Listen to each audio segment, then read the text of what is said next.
The hell did I just watch? This week's video is on The Lady in the Yard, which I regret immensely. This was a horrible choice on my part, and I had to suffer through so much. You guys don't even know. I have no clue why this was in my watch later list, and I want to go back and smack past me upside her damn head because, oh my gosh, this movie is so bad. We haven't even started talking about it yet, and I can't just stress enough how bad this is. But anyways, let's go ahead and read what IMDB has to say about this movie. A mysterious woman repeatedly appears in a family's front yard, often delivering chilling warnings and unsettling messages, leaving them to question her identity, motives, and the potential danger she might pose. Wrong. Everything about that is wrong. I don't know if whoever wrote that even watched the movie. I don't know who gave them that little description of what the movie is, but that's not right. It's not right at all. It's extremely wrong. Oh, did I mention I don't like this movie? Okay, anyway, so let's jump into it. Did I say The Lady in the Yard earlier? I meant to say The Woman in the Yard. The movie's called The Woman in the Yard. That's legit how much I care about this movie. Anyways, we open up to our antagonist. Our protagonist.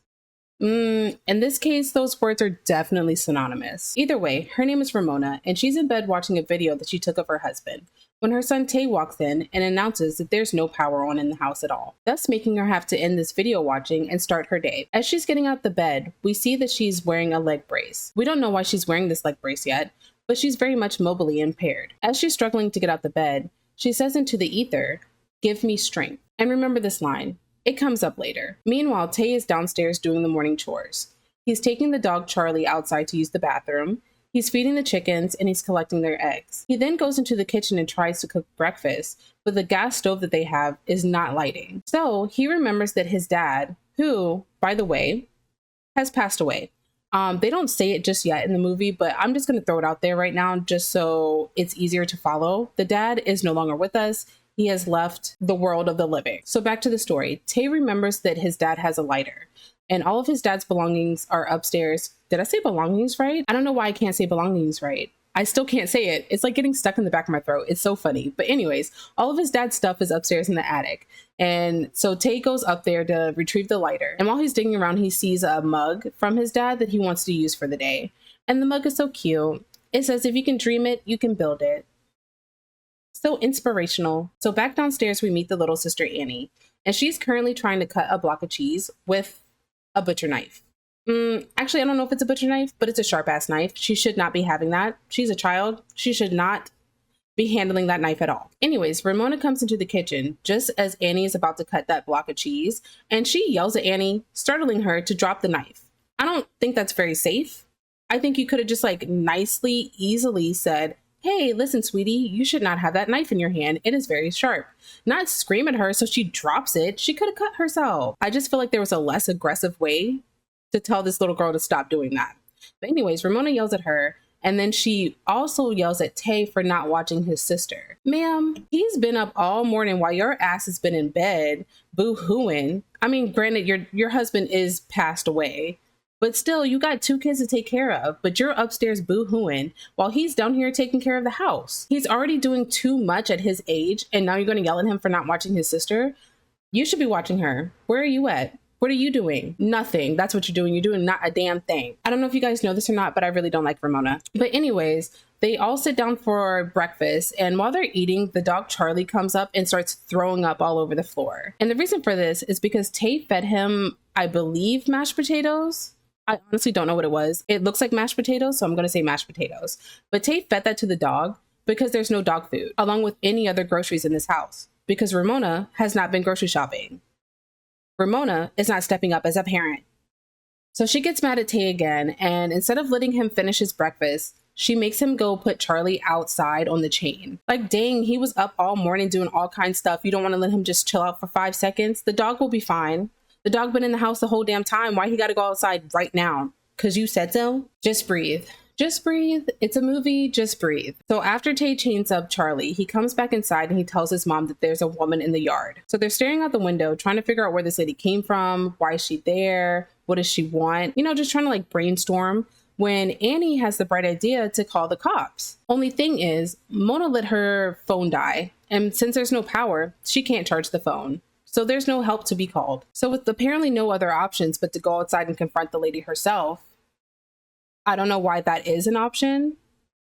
The lady's not near my door. She's not trying to break into my house right now. And I think I'm good. I think I'll just stay in my house and wait until something happens, especially with Mona. She got a broke ass leg. What is she gonna do? But Mona goes outside and she confronts the lady and she's like, hey lady, hey, so I know my yard looks really good. It's nicely manicured and this is a great spot to sit, but like, you can't sit here. You have to go.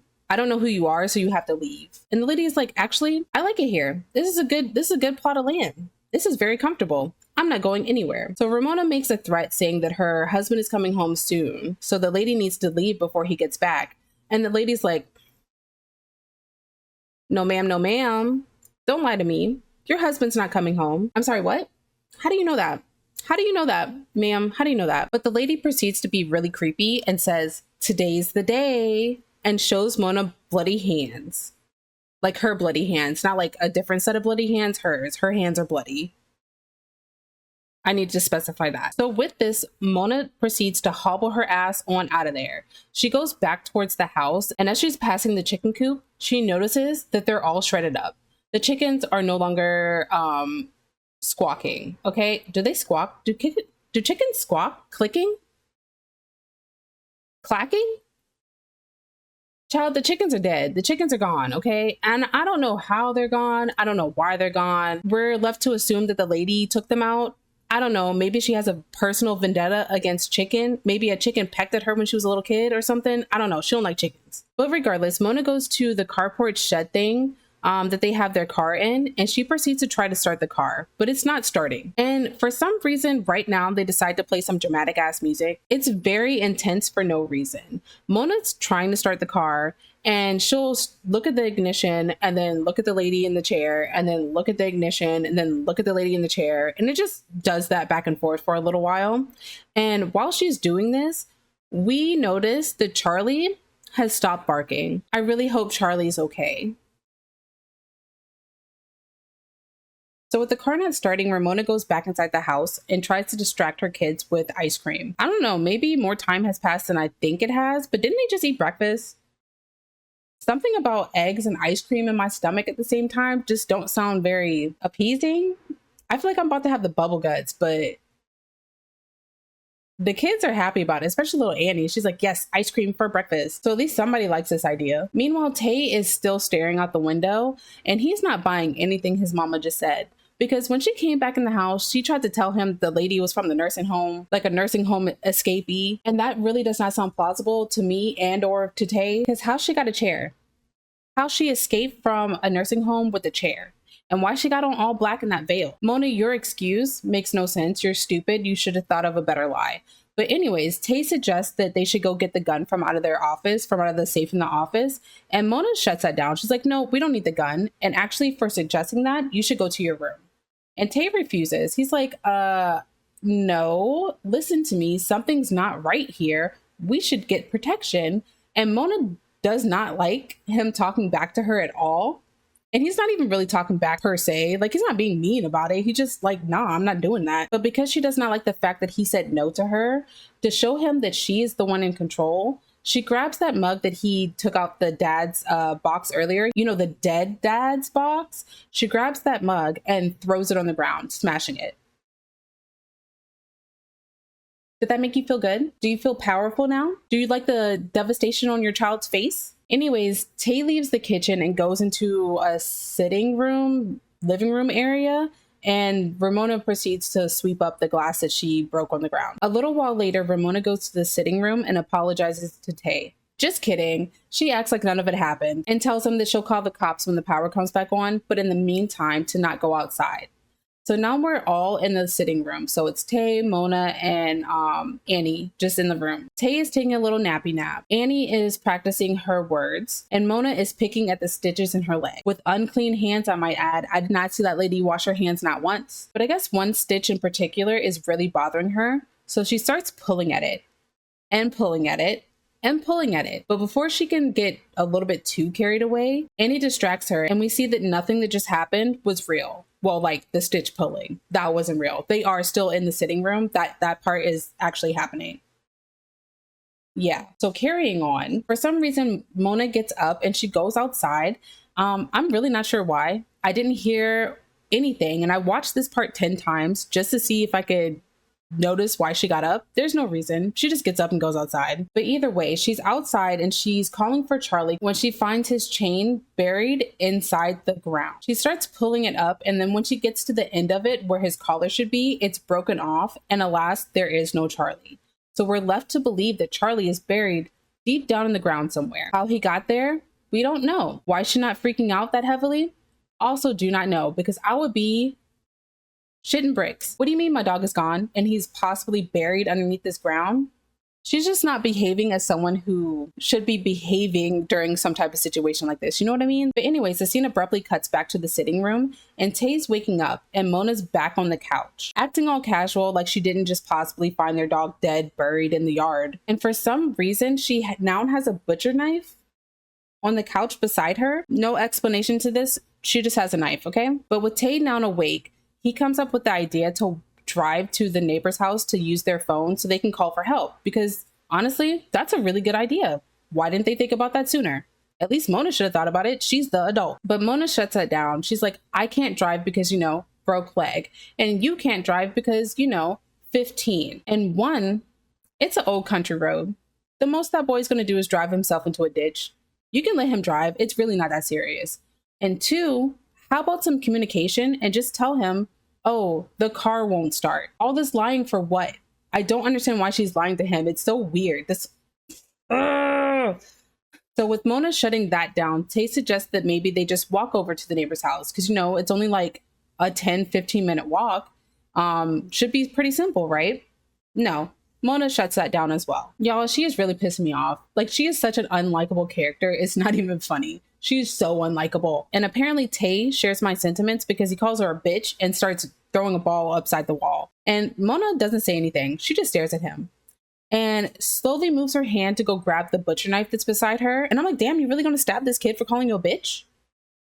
But luckily for Tay, she does not stab him. She just grabs the ball and throws it out the window. But that does not quell Mona's anger, because then she snaps at her daughter Annie and tells her to stop writing her R's wrong, because Annie keeps writing her R's backwards. And in Mona's defense, it's not like Annie is making up words to write. The word is right there. All she has to do is copy what she sees, but she keeps getting it wrong. So I kind of understand why she would be a little bit irritated by this, but I don't like Mona, so screw her and her stupid overreaction. But I guess Ramona is sorry for snapping on Annie because she proceeds to love bomb her and tell her that she's sorry and ask her for a hug.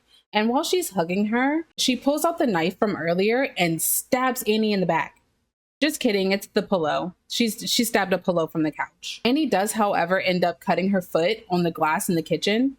I don't know when she got to the kitchen, but she's in the kitchen and there's still glass on the floor from earlier and she cuts herself. So Mona takes her upstairs to clean up the wound. While they're distracted, Tay grabs a fire iron and goes outside. He's down in the shed trying to start the car when the woman in the yard is like, oh, hell no. What's happening over there?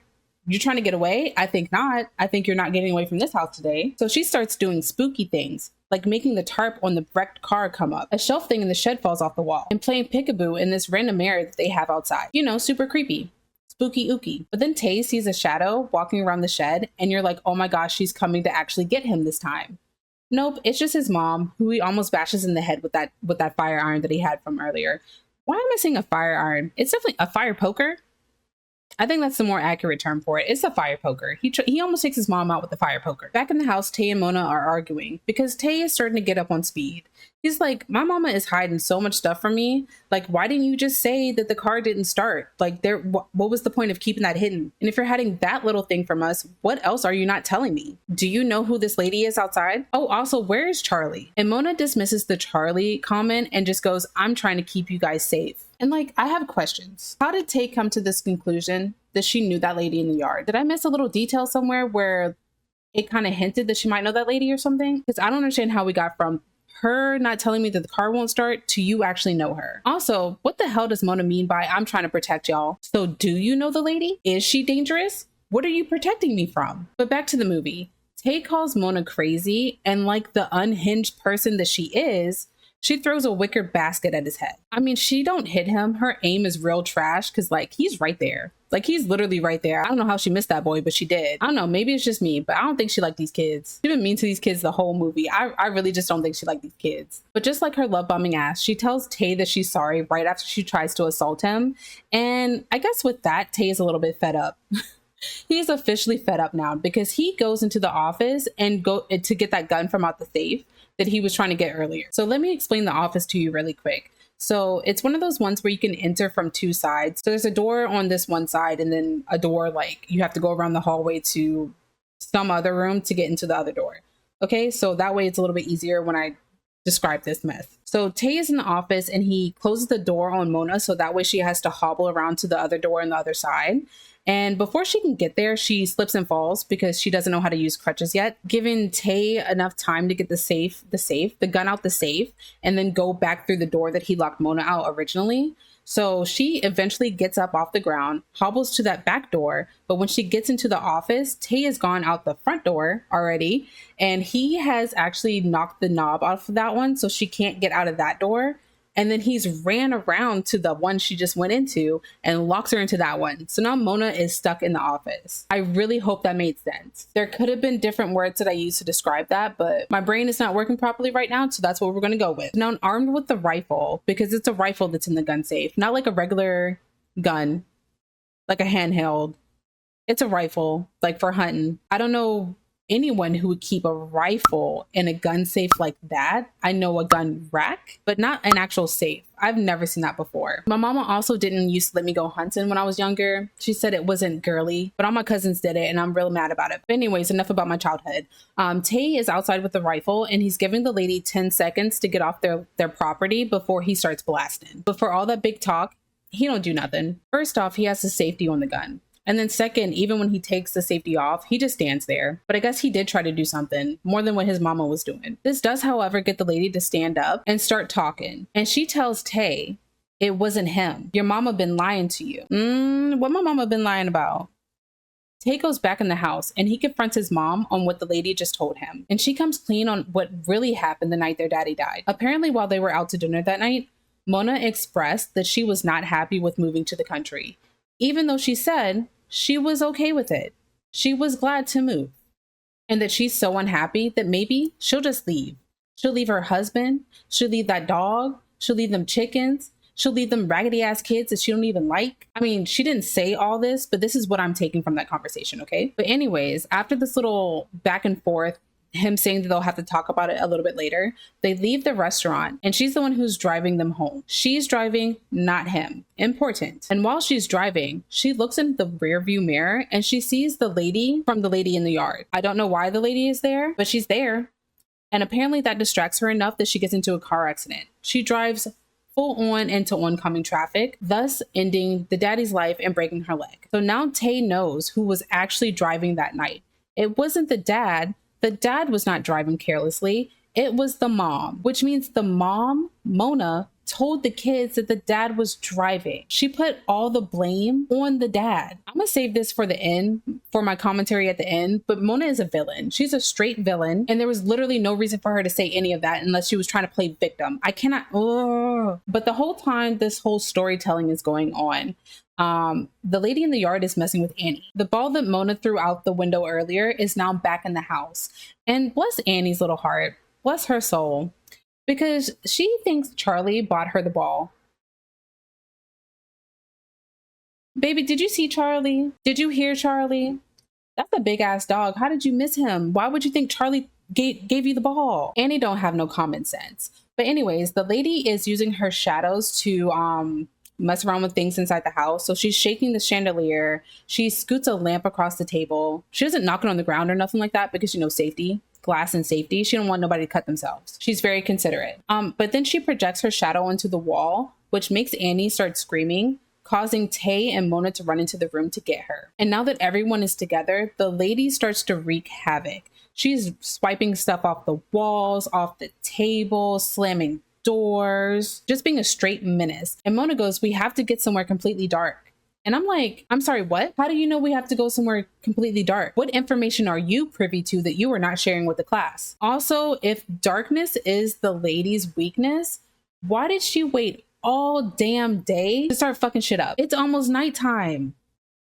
I don't know, the logic is not logicking in this stupid ass movie. But they decide to run up to the attic where they're all safe and sound for about 2 seconds because the lady breaks her own restriction rules and is moving around up there in the darkness. And because they can't see her, but they can hear her, Tay pulls out a flashlight trying to look around for her, even though light is the thing that attracts her. Yeah, I really don't know the rules to this. I'm so confused. But anyways, while he's scanning around looking around for her, she jumps out and scares him, causing him to drop the flashlight that starts spinning on the ground. And not like a simple spin, maybe once or twice, 5 times or something. No, it looks like a straight up rave going on up there. I don't know how gravity and momentum did this, but apparently if you just spin a flashlight, it'll go on forever. You learn something new every single day. So for a full ass minute, the flashlight is just spinning around and you get flashes of the kids trying to hide and then Mona going after the lady. And it's just flash, flash, flash. Like you can't concentrate on anything really. When all of a sudden the music stops and Annie has the flashlight. And I guess the lady is possessing Mona because we don't see Mona. Like her body, we do not see it, but we see her shadow like flailing around on the wall. I'm honestly not too sure what's happening here. I don't know where Mona is. All I know is that the lady is right here going after Annie. So the woman snatches up Annie, and as soon as they disappear, Mona reappears from wherever she was at, and her and Tay go running downstairs looking for Annie. And they're calling Annie's name and like looking around all confused, not sure where to start, even though in this one room, you can clearly see a flashlight going on and off. That would be my first clue to maybe check that room first. So Mona finally sees the light coming from out the room, and it's actually coming from the safe that's in the office. So she tells Tay to wait outside in the hallway while she goes to investigate, and Tay hands her the lighter from earlier to help her see, I guess. Better than nothing, I suppose. So now armed with the lighter, Mona enters the gun safe. And after walking for a very short distance, Mona exits the end of the tunnel safe thing into her bedroom. And there in the bed is her husband, just chilling, relaxing. And Mona is so happy to see him. She starts crying and she curls up beside him. They start caressing and hugging each other. And I thought we were about to get a ghost moment here because the caressing was a little bit spicy. It was a little bit too much. But no, they don't go there, pussies. But as she's laying on the bed, she notices that his tattoo is backwards. And upon further inspection of the room, everything is backwards. There's a picture, the clock. It's just not right, you know? And while she's trying to make sense of this, her husband comes up behind her and tries to smother her with a sheet. Can you be smothered by a sheet?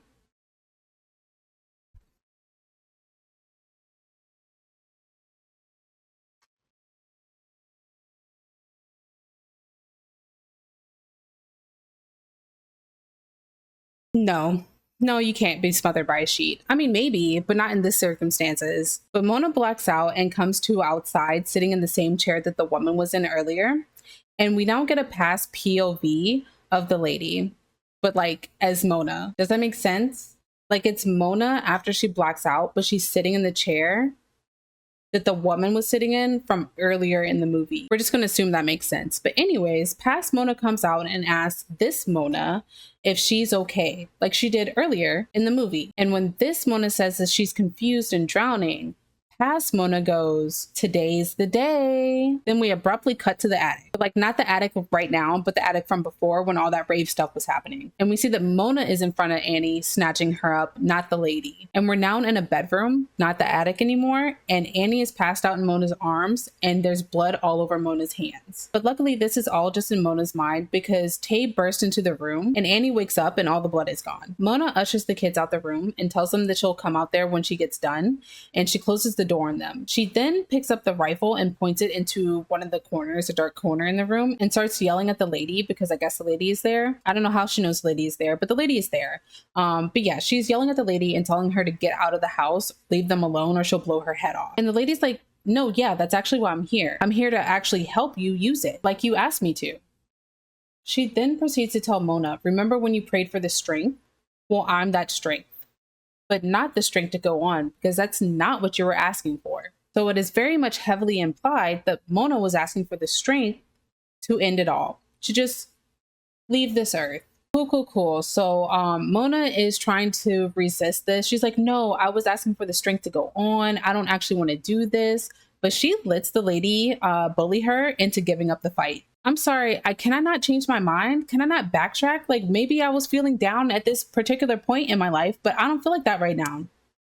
Once I have one thought, I have to commit to it. I didn't sign no blood oath. Why do we have to continue with this if I don't want to do it anymore? But like I said, Mona just lets the lady bully her into giving up. But before she goes through with the whole taking herself out, she asks the lady if her kids grow up to be okay.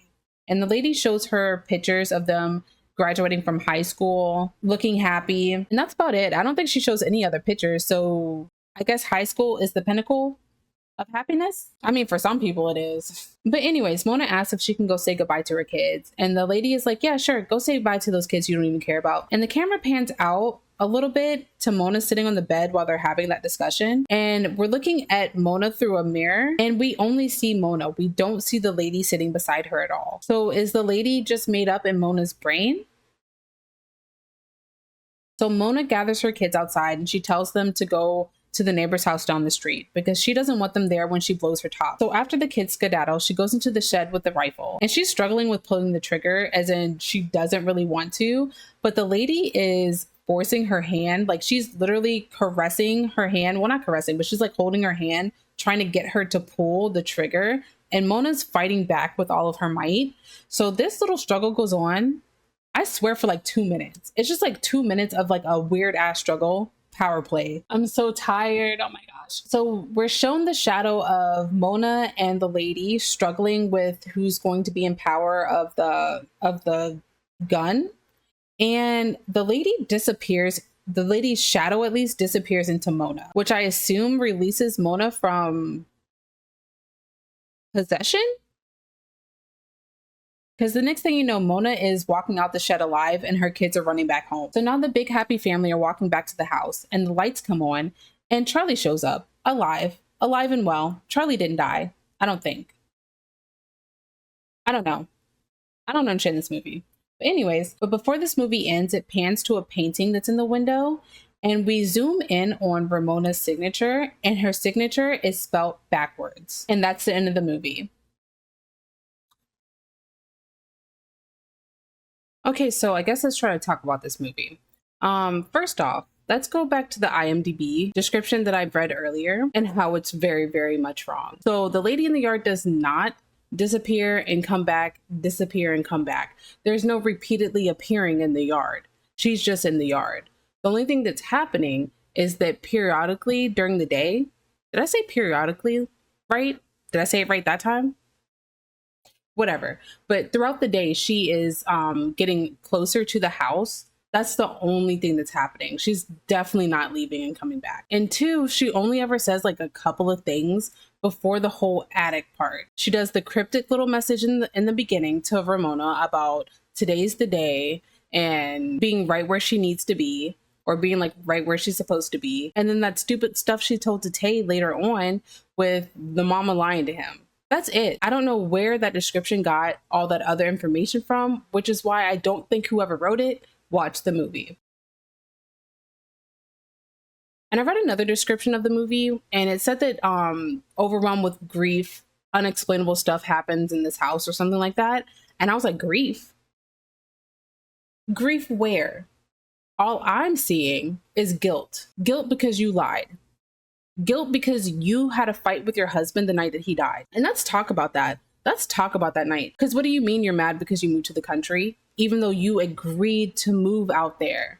You had a discussion. You discussed jobs. You discussed finances, everything, the whole works. And now you're mad because you're moved out there? Like it was not a joint decision? I don't know about you, but people are not mind readers. We don't know what you're thinking. You have to voice this. And then for her to say that she's going to leave him and the kids behind because she don't want to be there, selfish. I feel like she was trying to make it his fault that all of this was happening when she was a participant in this. Actually, no, not a participant. She was the sole cause for her misery. None of this need to happen. It did not need to happen at all if she had just opened her damn mouth. And then for her to lie to her kids that the dad was the one driving, being irresponsible on a rainy night, that he was the one being reckless and he was the cause of his own death? What in the victimizing of yourself? Why would you want the kids' last thoughts of their dad was that he was reckless? Why would you want that? So they don't blame you for him dying? Girl, if you don't own up to your bullshit, that's why that lady is there. Again, she's not there because of grief. She's there for guilt. You want to take yourself out because you feel guilty for how it ended and you lying. Mona is the villain. I just want to know the thought process. That's it. I just want to know why you did it. What was the point? Well, actually, I know what the point is. To make yourself seem better. That was the point. But damn if it don't make me want to bash your face in. Oh, and why was the lady in the yard in the mirror? Like the rear view mirror of the car? Why was she there? Because if she is the manifestation of grief, guilt, or whatever, was she already feeling guilty about wanting to leave? Or was she feeling guilty about possibly driving that car into oncoming traffic? I don't know. Did she do it on purpose? Did Mona drive the car into traffic on purpose? In the movie, it made it seem like she didn't, like it was an accident that she just drifted. But now I'm not too sure. I think she might did it on purpose. I really wouldn't put it past her. And those poor kids, because if they had paid attention, well, maybe not Annie, but at least Tay, because he knows driving, right? Like he probably is out there trying to get his driver's permit. He would have known if he had paid attention that his mom was driving that car, because the car is smashed up on the right side, the passenger side, and the mom's right leg is just injured. And there's nothing wrong with the driver's side. So if the dad was driving and only the passenger side is smushed in, wouldn't the mom have died and not the dad? Like if you're using critical thinking, right? You would have already known she was lying. Because what do you mean you got the crushed leg, but he died even though his part of the car wasn't mangled? I think if she told this lie to a grown up, they would be like, bullshit. They would call her out so fast. Just stupid. Do you want to know when I knew I didn't like her? It was very early on in the movie. So she was already kind of annoying me when she was in bed watching the video of her husband while her son was getting the chores done for the day, making him basically parent the parent. I don't like that. For one, I don't like that. But what really turned me against her is something really stupid. At the beginning, she's going down the stairs with her crutches. And instead of tucking both of them underneath one arm and using the banister to hop down the stairs, she tries to use the crutches to go down the stairs and almost falls. And something about that made me really mad. The fact that she was being so dramatic going down those stairs when she didn't have to do all that, it just rubbed me the wrong way. And that's how I knew I didn't like her, because she's a drama llama. Oh, pity me, I can't even go down the stairs, man. But enough about Mona. There's other things about this movie that really don't make any sense and are stupid and piss me off. So first off, why, if the lady's op is darkness, does she wait until darkness to attack the family? Ma'am, you had all damn day to take these people out. And you waited till it was nighttime when your shadow cannot be cast and move around? I'm baffled. I'm so baffled. But then at the same time, she was in the attic that was dark, moving around, messing stuff up. She broke her own restriction rules. I don't get it. So can she or can she not move around in the dark? Also, how did Mona know that she can't move around in the dark? How do you know this? I don't understand how you are coming to this conclusion. Like, they're just not explaining to me how the lady works, how Mona knows to defeat the lady. Well, not defeat her, but like get away from her. Or that she even knows that the lady is supernatural to begin with. Like, how do we even know this? I mean, I know this because I'm watching the movie, but how do you know it? I just want to know how we got from point A to point B. I need to know what happened here. And the movie does not explain it to me. This is what I have. This is a problem that I have with like the new age horror movies. I don't know why I said new age like that. It's just like any of the new horror movies. This is definitely a problem I have. They try to be so many genres at once and they can't stick to the plot properly or connect loose ends. Like, something is always going to be hanging. But in this case, this whole movie is hanging. Like, it does not connect to nothing. This movie tried to be a suspense, a thriller, a mystery, a horror, and it did none of it. It did not one of it. And it's not even like this movie is so bad that it's good, like so bad that it's funny. This movie is just so bad that it's bad. Wait, I know that I said I was off of Mona, but listen, how at the end does it show her in the mirror, but it doesn't show the lady sitting beside her. So does that mean that Mona was doing all of this stuff and then pretending like it was the lady? You know, like Fight Club, like it's you, but it's like in your brain, it's not you. But then the kids see the lady, so I don't think that's true either. So what were they trying to portray with the lady being invisible? This is what I mean by the threads do not connect. You're trying to do this one thing, but you're not connecting it. That or I'm stupid.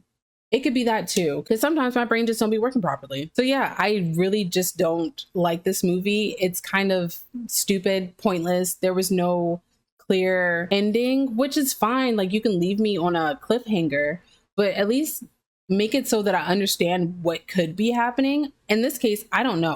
I don't know if they're treating it like the movie The Others, where everyone is dead and they just keep living the same day over again, or they're just like acting like they're not dead and they just keep going on about their lives. Is that what's happening? Or did Mona go into the safe and she's still on the other side, like on the reverse side? Because at the end, it does show Ramona's name written backwards, indicating that maybe it's not real life. But they also showed Annie writing the R's backwards earlier in the movie. So does that have some significance with the ending, with everything being reversed? And if that's the case, they are dead? Child, I don't know. This movie is so confusing. I have a headache. I'm so tired. I'm so incredibly tired. If anyone has watched this movie and you understand it, please let me know. Please tell me what this movie is about, or like break it down so I can connect the dots. Because as I'm sitting here right now, I can't. Like, I get what they were trying to do, but they did not succeed. So yeah, that is my review on The Lady in the Yard. I give it a 0 out of 5 stars, 0 out of 5. I will never watch this movie again. It's so stupid. Hopefully next week's movie will be better. I will choose better. But like the video if you liked it, subscribe if you want to subscribe, and I'll see you guys later. Bye.